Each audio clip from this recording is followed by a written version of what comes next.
لەگەڵ بەردەوامی قەیرانی ئابووری و سەختی بژێوی لە جیهاندا ئاسی کڕین و فرۆشتنی کاڵای دەستی دوو لە زیادبوونێکی بەرچاودایە، هەندێک بۆ پاشەکەوتی بڕێک پارە و هەندێکیش لە بەربەرزی کوالەتی کاڵاکان و بەردەوامی بازارکردن.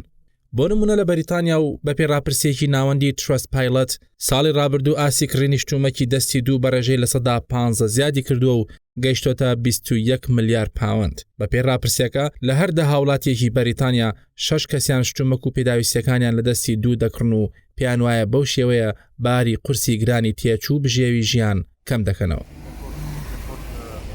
پشتبەستنی خەڵک بە کاڵا و شتمەکی دەستی دوو بە شێوەیەکی سەرەکی دەگەڕێتەوە بۆ قەیرانی گرانی بژێوی و شارەزایان پیان وایە ئەوە لە 157 هۆکارە ڕاستەقینەکەیەتی. هەر بە پێڕاپرسیەکە دڵخوازترین شتومەکی دەستی دوو کە خەڵکی دەیکڕن ئەمانن: کتێب لە 138، جلوبەرگ لە 129 و کەلوپەلی ناوماڵیش لە 118. ڕاپرسەکە دەری خسووەکە لە 167 کڕین و فرۆشتنی شتومەکی دەستی دوو لە ڕێگەی ئینتەرنێتەوە ئەنجام دەدرێت، لە 123 خەڵکیش چەند ئەپێکی تایبەت بە کڕین و فرۆشتنی دەستی دوو بەکاردێنن. گرنگترین پێوەرکە بەکاربەران لە کاتی کڕینی شتومەکان بە دوایدا دەگەڕێن نرخە و ڕێژەی لە 174. هەروەها هەوڵ دەدەن خۆیان بە دوور بگرن لە ساختە و فێڵی فرۆشیاران.